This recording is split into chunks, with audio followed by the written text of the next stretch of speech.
నమస్తే, నేను Prem. Welcome to Khyathi connects. ప్రజా సమస్యలపై పోరాడాల్సిన ప్రతిపక్షం చట్ట వ్యతిరేక శక్తులకు ఎందుకు వత్తాసు పలుకుతుంది? అధికారంలోకి రావాలంటే జనంతో ఉండాలి కానీ సంఘ విద్రోహ శక్తులతో కాదనే విషయాన్ని రాజకీయ పార్టీలు మర్చిపోయాయా? సరిగ్గా ఇప్పుడు ఏపీలో కూటమి వర్సెస్ వైసీపీ మధ్య ఇదే జరుగుతుంది. అధికారంలో ఉన్న కూటమి ప్రభుత్వం తీసుకునే ప్రతి చర్యలో వైసీపీ ఇన్వాల్వ్మెంట్ స్పష్టంగా ఉంటుంది. విచారణ జరగకుండానే అన్యాయం జరిగిందనే వాదన ఎత్తుకుంటుందని వైసీపీ నేతలపై కూటమి టీం మండిపడుతుంది. జర్నలిస్ట్ కేవీఆర్ కావచ్చు లేదా యూట్యూబర్ రావణవచ్చు, వాళ్ళపై వచ్చిన ఆరోపణలపై పోలీసుల పని పోలీసులు చేయకుండా రాజకీయాలు ఎందుకు చేస్తున్నారు అనేది ఇవాల్టి పాయింట్ ఆఫ్ వ్యూలో చూద్దాం.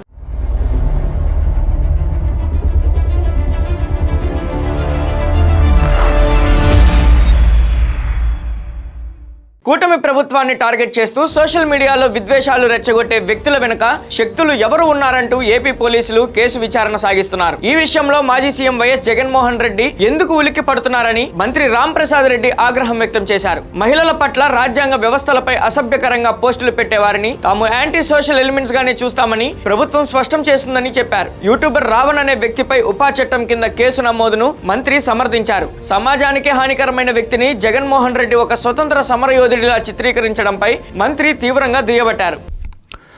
ఒక పక్కల మంచి కార్యక్రమాలు చేపడతా ఉంటే రెండో పక్కల బురద జల్లే కార్యక్రమాలు చేయడం వైసీపీ వారి వంతు అవుతూ ఉంది. దానిలో భాగంగానే ఈ 24 నెలల్లో ఎన్నో పరిణామాలు మీ అందరి దృష్టికి రావడం జరిగింది.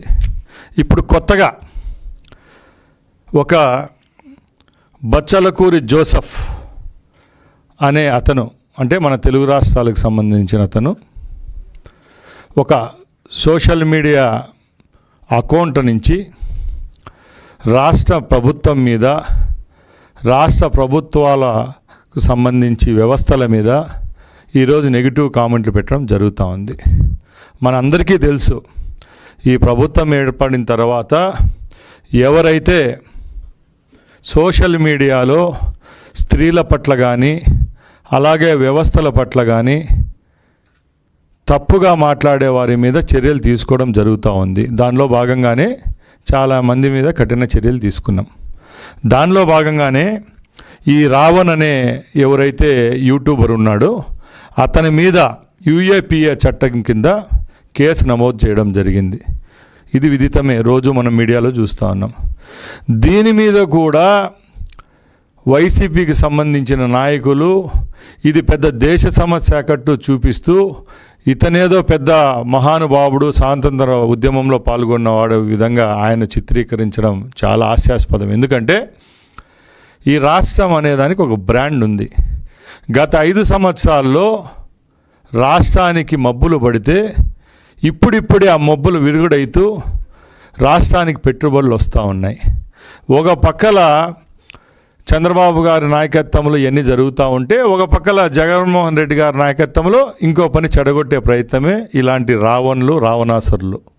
దీంతో కూటమి ప్రభుత్వం శాంతి భద్రతల విషయంలో, ముఖ్యంగా మహిళల రక్షణ విషయంలో ఎంత కఠినంగా ఉండబోతుందో అనే సంకేతాలను ప్రజలకు చెప్పామని అర్థం చేసుకోవాల్సి ఉందన్నారు. చట్టాన్ని కాపాడాల్సిన బాధ్యత కంటే సంఘ విద్రోహ శక్తులకు అండగా నిలబడటానికి జగన్మోహన్ రెడ్డి ముందు వరుసలో ఉంటున్నారని కూటమి నేతలు విమర్శలు గుప్పిస్తున్నారు. అంతేకాకుండా అమరావతి రాజధాని విషయంలో అసెంబ్లీ, పార్లమెంటు ఉభయ సభల్లోనూ ఆమోదం పొందిన తర్వాత జగన్ తప్పుపట్టడం ఆయన అజ్ఞానానికి నిదర్శనమని మంత్రి ఎద్దేవా చేశారు. ఇక్కడ కూడా జగన్ కుట్ర స్పష్టంగా కనిపిస్తుందన్నారు.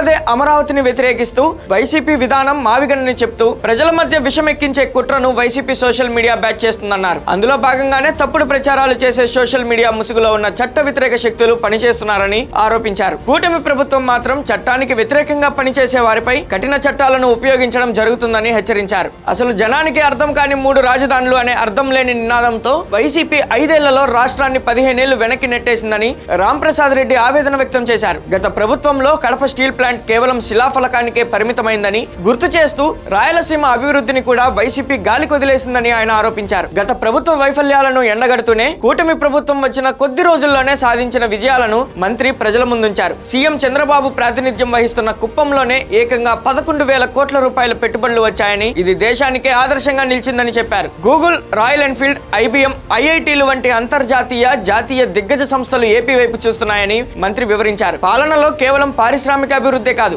సామాజిక బాధ్యత కూడా నెరవేరుస్తున్నామని మంత్రి చెప్పుకొచ్చారు. అంతేకాకుండా మెగా డిఎస్సితో నిరుద్యోగుల కల సాకారం చేస్తూ అత్యంత పారదర్శకంగా 16,000 ఉపాధ్యాయ పోస్టులను భర్తీ చేశామన్నారు. ఇక్కడ కూడా వైసీపీ వక్రబుద్ధి చూపించి సోషల్ మీడియా తప్పుడు ప్రచారాలు చేసిందన్నారు. రైతుల సంక్షేమం కోసం పొగాకు, మిర్చి రైతుల సమస్యలను తక్షణమే పరిష్కరించామని, ఏ ఒక్క ప్రాంతానికో పరిమితం కాకుండా 175 నియోజకవర్గాలను సమానంగా అభివృద్ధి చేయడమే కూటమి ప్రభుత్వ లక్ష్యమని మంత్రి రాంప్రసాద్ రెడ్డి తేల్చి చెప్పారు. మొత్తానికి రాంప్రసాద్ రెడ్డి వ్యాఖ్యలను బట్టి చూస్తే కూటమి ప్రభుత్వం ఒకవైపు సోషల్ మీడియాలో హద్దులు దాటే వారిపై చట్టపరమైన ఉక్కుపాదం మోపుతూనే మరోవైపు రాష్ట్ర ఆర్థిక రంగాన్ని పరుగులు పెట్టించే వ్యూహంతో ముందుకు వెళ్తుంది. గత ప్రభుత్వ 5 ఏళ్ల విధ్వంసం నుంచి రాష్ట్రాన్ని గట్టెక్కించేందుకు చంద్రబాబు నాయకత్వంలో పారిశ్రామిక వేగం పెంచినట్లు స్పష్టమవుతుంది. మరి ఈ అంశంపై మీ అభిప్రాయం ఏంటో కూడా కామెంట్ రూపంలో తెలియజేయండి. Thank you for watching Khyati connects.